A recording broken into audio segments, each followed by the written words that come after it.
You're listening to The Elephant Room, Science Club. Like, comment, and share your thoughts for the next episode. Okay, that's next subject. We're not going to discuss that anymore. What movie are you always quoting? Because you stay quoting movies. What, The Crow? No, not The Crow. I love that question because I got to say, apart from a movie that I've been wanting to say so I've never had a reason to say this. Okay.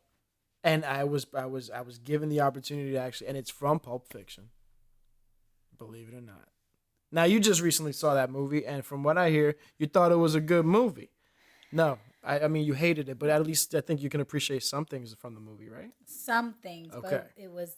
Out of all of the stuff you heard. The hype was so... Wow. I cannot believe... Wow. First of all, for those listening that enjoy Pulp Fiction... We shouldn't do it. You better. Y'all are crazy. Okay. What the hell are y'all smoking? And if we were so... doing so good. We were doing so good. No. You're not going to edit this part out. You're going to leave it in because I really need to understand what the hell is the reason for this being the greatest movie. It's literally in the top 100 best movies. Because it belongs there. It's probably 99 at the end. Because it's bad. It's bad. It's okay, let me go back. It's not bad, but it's like, why did he have to die? Who, John Travolta? Yes. Oh why? God. What was the point of the crackhead? That she's not a crackhead. She's a crackhead. What was the point of her? Oh man. What was the point? She had takes. It made you care about them a lot. That's and so stupid. We're gonna discuss it. I'm serious. I will fight anybody. What the hell was the point of introducing her to the fucking movie if you didn't even use her for the ending of the movie? Because Marcellus doesn't like getting fucked by nobody other than Mrs. Wallace.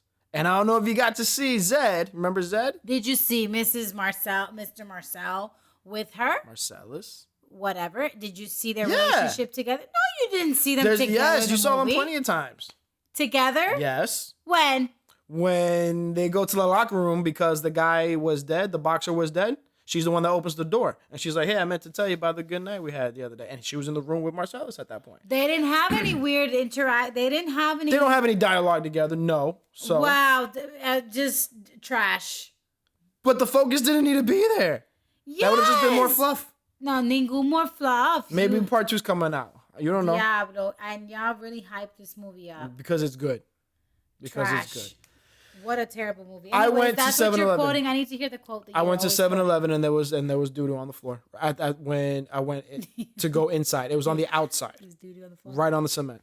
And I went inside and we all have masks these days, obviously, because of Rona. And so you can't really see people's mouths, but when they communicate with somebody, there's still that, it's an impediment. It's part of communication is the mouth, And if you can't, I know if I can hear it, cool, but I need to see it sometimes. And I told the girl in front of me, because there was a guy to her right, maybe the manager, I don't know.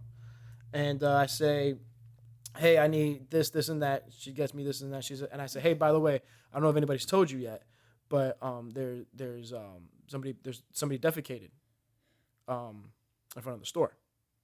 And she did exactly what you just did. She blinked a bunch of times and didn't say anything. And I said it again. I was like, they defecated right in front of the store. Like, it's right when you come right in. And she tilts her head and she goes, they did what? And I go, they defecated. And she looks over at the guy. And the guy was doing something, opening like a bag or something. And he's like trying to listen in. And he kind of like leans in as if to say like, say that again one more time. And I was like, somebody defecated right in front of the store. I'm trying to be cool with it because we don't just be like, somebody shitted. You know what I mean? It's just, I'm trying to be proper. And he goes, I don't understand. What do you mean? And I said, English, motherfucker, do you speak it? And their eyes got really big. And I said, someone took a shit outside your store, bro. It's the turd is right there. And it's like you're either coming in or you're coming out and someone's going to step on it. And it's not a dog. Someone had a bad day. And they were like, oh. So right out. I'm like, yes, some right out here took a shit because you can't understand defecate. And he's like, yeah, I'll get right on it type of thing. He felt weird saying it too. And I'd feel the same. Yeah, and I said, I'm going to leave, but just letting you guys know. So what's the line? English, motherfucker, do you speak it?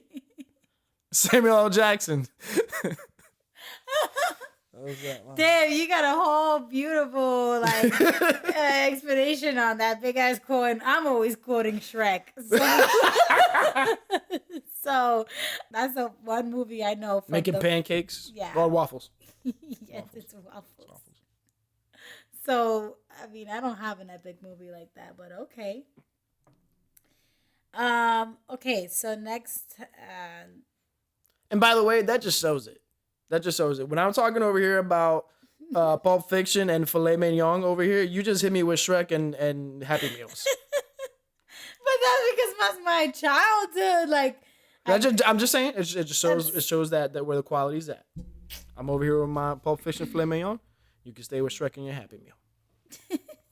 Get Happy Meal. 4-piece. You're not even the Mighty Meal. You're the 4-piece. Wow.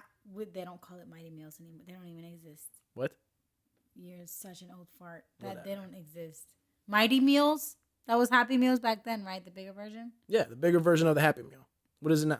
It's not. I've never. Oh, but you don't know what it is, but you know it's not. I know what a Mighty Meal is, but they don't even. Man, to the Google Mobile. They don't have Mighty Meals anymore. Wow, Mighty Meals. Oh, I want them. Can I get a Mighty Meal with 17 nuggets? Like. I'm actually the kind of guy who does get the Happy Meal because it's small enough, and I ask for extra fries, and they just give you a small fry.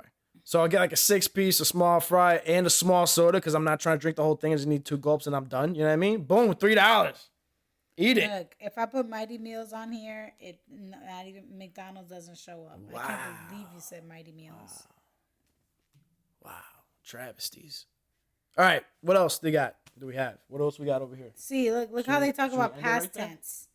It was designed for children who had outgrown the traditional Happy Meal but weren't yet ready to order traditional combo. Customers were able to choose either a McDouble or a 6-count chicken nuggets as their entree. French fries or Go-Gurts. Okay, so Mighty Meal is like a bigger version of the Happy Meal without a toy. Yes. Without a toy? That's BS. It's with a toy. I just picked up a toy the other day. It was Goofy from. It was a Happy Meal, not a Mighty Meal. Sir. Whatever. Anyways. I asked for the 6-piece Happy Meal. I never say Mighty Meal. So that's about it. And then I wanted to end this with. What? I read an Uber fact saying that no one born blind has ever been diagnosed with schizophrenia. Huh. Interesting. Which is interesting because. You don't know what you can't see. That blew my mind. I was like, wow. Sometimes we make our own terrors. That's very interesting. Isn't it? I think so. I think so too. All right, with that said, you're listening to The Elephant Room, Science Club. Like, comment, and share your thoughts for the next episode.